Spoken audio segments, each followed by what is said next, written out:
All right, good day, everyone. So, just going over the economies, we're going to kind of have a different structure moving forward, but we're going to go over, the command economy today.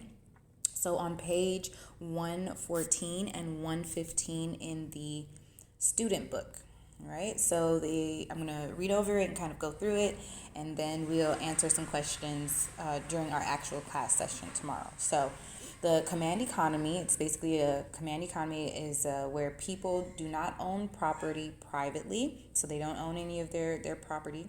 Instead, the government owns and controls all of the land and resources, so the things that are needed.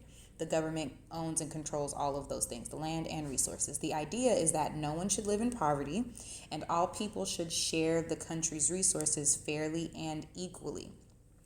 So, in a command economy, the government owns the land.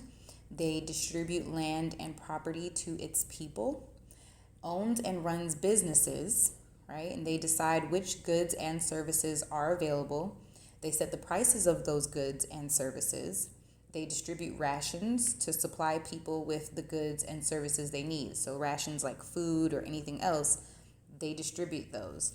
And then they provide social services like healthcare, education, and housing. They provide many of those things.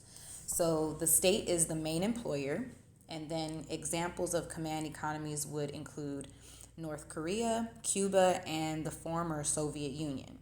So when a command economy runs properly, the way it should run, the state makes sure that everyone has a place to live, work is suitable for their abilities, they have enough food to eat, they have goods and services to meet their needs. So a command economy is also known as a centrally planned economy. And if you look at the picture that's there, it's a ration book, a ration coupon book, and ration supplies for a month in Havana, Cuba.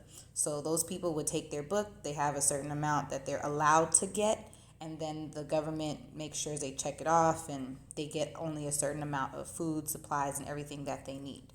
Okay? So the next page, page 15, there are advantages and disadvantages to a command economy like there are in any other one, but the picture there shows that Cuba is a command economy with one of the most successful healthcare systems in the world. Okay? So command economies have several advantages. They encourage equality and fair distribution of wealth. Like it said on the other page, no one should be living in poverty if it's running correctly, right? If the government is operating well, they make sure that no one needs to live in poverty. The people receive good social services such as education, medical care, and care for the elderly. The government can increase or decrease production as needed.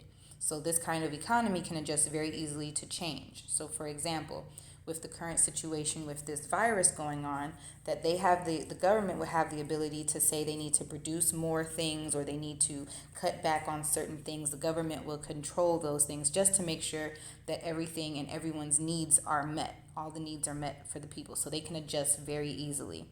And then the command economies are very stable and do not suffer from sudden recessions. They don't have sudden recessions because the government is controlling everything and making sure everything runs smoothly. So a recession would be kind of like a dip in the economy. The economy is doing poorly, but generally because if the command economy is running smoothly, they're very stable. They don't really have sudden recessions. And so the disadvantages, there are some disadvantages. Many people have little freedom to choose their careers. Like I said, that the government chooses what you can do according to your abilities.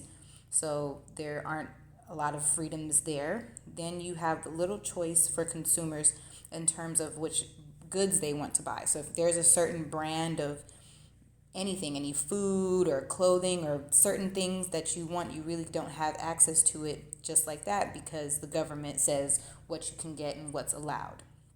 The government controls which goods you can buy. And then because jobs are guaranteed, people do not have a reason to develop new ideas or to work hard. So basically, people will do just whatever the government tells them. And because of that, there's no striving for doing more, trying to do better for your family. You're only just doing basically what you need to do to get by, which is just doing whatever the government tells you.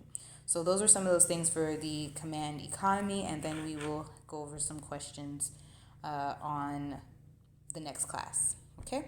Thank you.